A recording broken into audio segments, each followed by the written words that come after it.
Welcome back. In this video, I'd like to share with you an interesting article I read on the BBC website about the COP26 summit in Glasgow,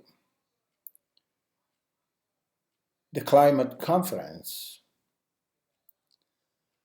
The UK has been hosting the COP26 summit in Glasgow, aimed at bringing climate change under control. An agreement has been reached, the Glasgow Climate Pact, but some leaders and campaigners have already said the measures in it do not go far enough. What is COP26 and why is it happening? The world is warming because of emissions from fossil fuels used by humans like coal, oil, and gas. Extreme weather events linked to climate change, including heat waves, floods, and forest fires, are intensifying. The past decade was the warmest on record, and governments agree urgent collective actions is needed. For COP26, 200 countries were asked for their plans to cut emissions by 2030.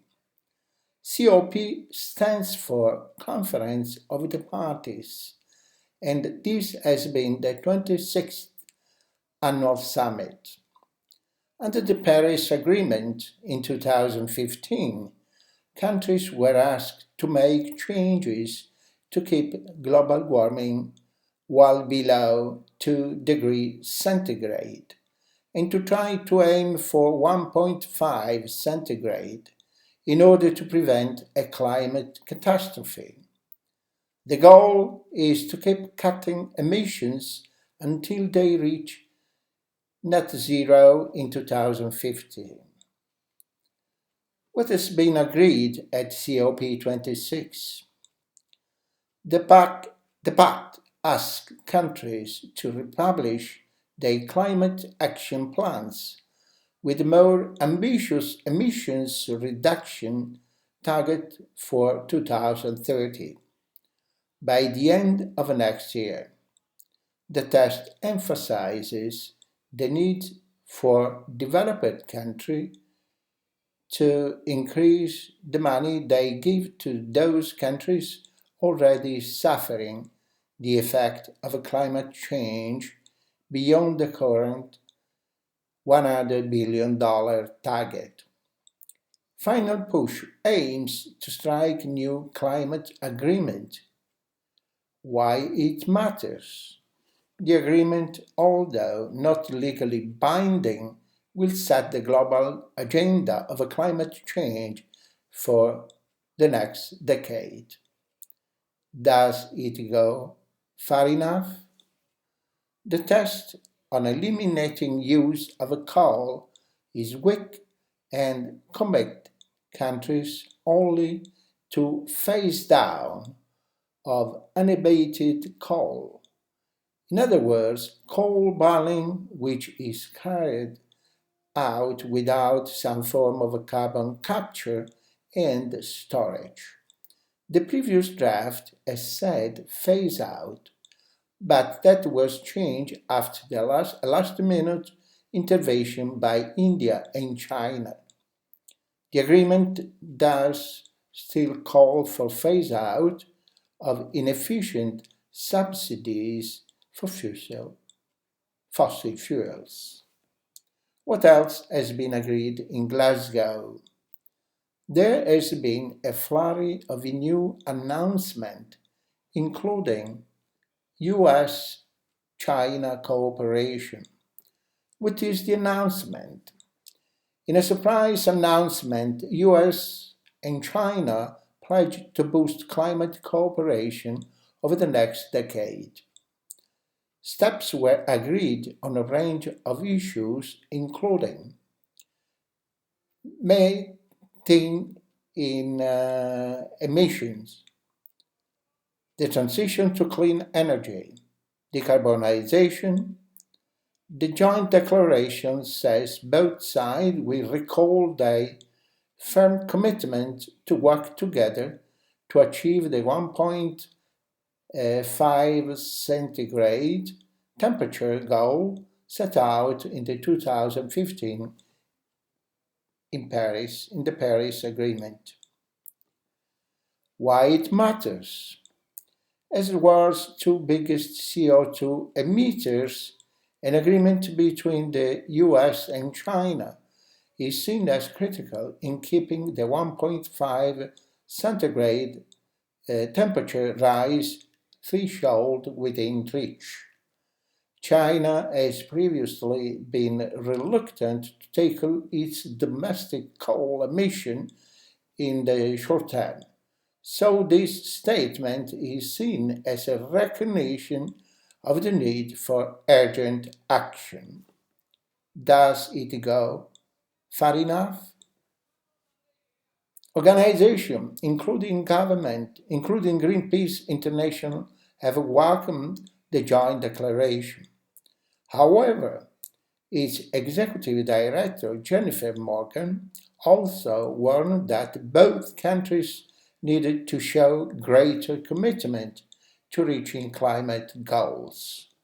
Ultimately, their statement falls short of the call by the climate vulnerable countries demanding that nations come back to the table every year with greater ambition until the 1.5 centigrade gap is closed, she said. Agreement on trees. What is the announcement? Leaders from more than 100 world countries, representing about 85% of the world's forests, promised to stop deforestation by 2030. Why it matters? Trees can absorb a vast amount of carbon dioxide, CO2, one of the key greenhouse gases adding to global warming. So, ending deforestation is seen as a vital way to tackle climate change. Does it go far enough? Similar previous initiatives haven't stopped deforestation, but this one's better funded. And Indonesia, however, it's unclear how the pledge will be policed or monitored. And Indonesia, one of the main signatories, later said that the plan was unfair. Methane. What is the announcement? A scheme to cut 30% of current methane emissions by 2030 has been agreed by more than 100 countries. Why it matters? Methane is one of the most potent greenhouse gases and is currently responsible for a third of human-generated warming. The majority comes from a range of activities such as cattle production and waste disposal. Does it go far enough? The big emitters like China, Russia, and India haven't joined, but it's hoped they will later. Coal. What is the announcement? More than 40 countries, which include major coal users, including Poland, Vietnam, and Chile, agreed to shift away from coal.